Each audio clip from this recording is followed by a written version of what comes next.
দই কাতলা, পাবদা, ছোলার ডাল, চাটনি, হ্যাঁ এও পাবদা। মহাকালী ক্যাটারিং এ আমন্ত্রণে আমি একটা ইভেন্টে পৌঁছে গেছিলাম। খাওয়া দাওয়ার পর্বটা ছিল দুপুরের। গেস করো তো কিসের নিমন্ত্রণ ছিল আমার। গিয়ে আগে ওনাদের কিচেনে ঝাঁক মারলাম, এত রকম খাবার সাজানো।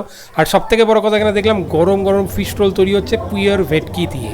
জিজ্ঞেস করতে জানতে পারলাম বাইরের কোটিংটা তো ভেটকি রয়েছে, ইভেন ভেতরে যে ফিলিংটা রয়েছে সেটাও ভেটকি মাছকে বেশ পেস্ট করে তার মধ্যে বিভিন্ন মশলা দিয়ে আদা রসুন পেস্ট লঙ্কা দিয়ে ফিলিংটা করা রয়েছে।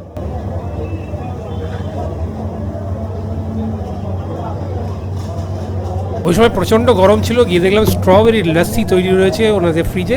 তো এক গ্লাস লস্যি এই ভাড়ে খেয়েই নিলাম। এই গরমের মধ্যে যেন একবারে অমৃত পান করছি লাগছে। খুব সুন্দর ছিল কিন্তু, হ্যাঁ হালকা মিষ্টি ব্যাপক ছিল। তারপরে সোজা মেন কোর্সের দিকে চলে গেলাম। কাঁসার থালায় খাবার পরিবেশন, তার উপরে কলা পাতা সার্ভ দিচ্ছে। বাবা, হাত ধোয়ার জন্য বাইরেও যেতে হচ্ছে না, এই ওয়াইপ দিয়ে দিচ্ছে। এই ওয়াইপ দিয়ে হাত মুছলেই ব্যাস হাত পরিষ্কার। মেনুটাও বেশ ভালো, সিম্পল সেট আপ, বেশিরভাগ মাছের আইটেমই রয়েছে। তাহলে গেস করে নাও কিসের নিমন্ত্রণ নেওয়া। পাতায় পড়লো গরম গরম ফুলকোর লুচি আর সাথে বেগুন সুন্দরী। না, এটা নর্মাল বেগুন, কোনো সুন্দরী ফুন্দরী নয়। নর্মাল বেগুন ভাজা দিয়ে লুচি যেমন লাগে তেরকমই লেগেছে, বাট ছোলার ডালটা এদের সত্যি দারুণ করেছে। হালকা মিষ্টি মিষ্টি খেয়ে একবারে কলকাতায় হরিদাস মোদকের কথা মনে পড়ে গেল। শুভ লুচি ফুচি বড় একটা পছন্দ করে না, ওকে একবার ইনসিস্ট করলাম খেয়ে দেখ ভাই, খেয়ে ওর এক্সপ্রেশনটা শুধু একবার দেখো। দেখো খেয়ে এই আইটেমটা হচ্ছে এনাদের শো স্টপার। ব্যাপক সুন্দর খেতে, বাইরেটা ভীষণ মুচমুচে, ভেতরে একবারে মাছের ঠাসা রয়েছে, আলাদা লেভেলের ভালো লাগে না। বাইরে ভেটকি মাছের কোটিংটাও অপূর্ব সুন্দর, একটা ভালো ভেটকি স্মেল আসছিল। এটা সত্যি আজকে এদের শো স্টপার কিন্তু। আর এতটাই ভালো লেগেছে আমি আর একটা নিয়েছি। খুব সুন্দর।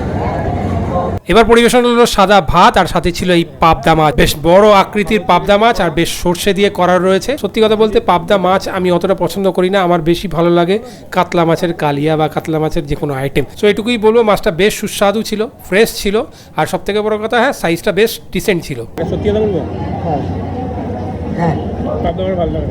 পাবদা মাছ তো ভালো লাগে, আর পাবদা দেখুন চিংড়ি বেশি ভালো লাগে।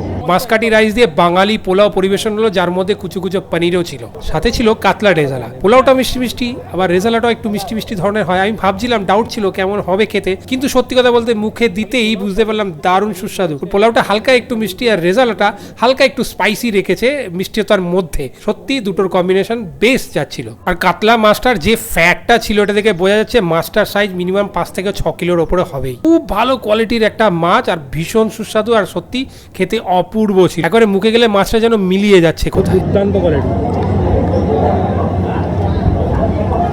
রসগোল্লার মতন বেরিয়ে আসছে।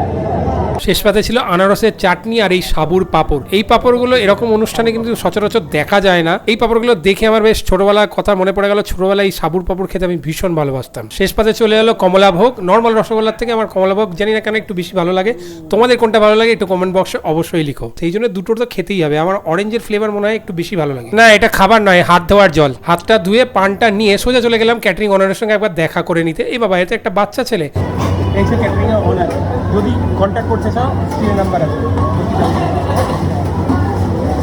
শেষ পাতে আইসক্রিমও ছিল ম্যাঙ্গো ফ্লেভারের, সেটা শুভ ট্রাই করেছে। আমি আইসক্রিম অতটা পছন্দ করি না, সো ও এটা ট্রাই করেছে। গরমে এটাও বেশ আরাম দিয়েছে ওকে।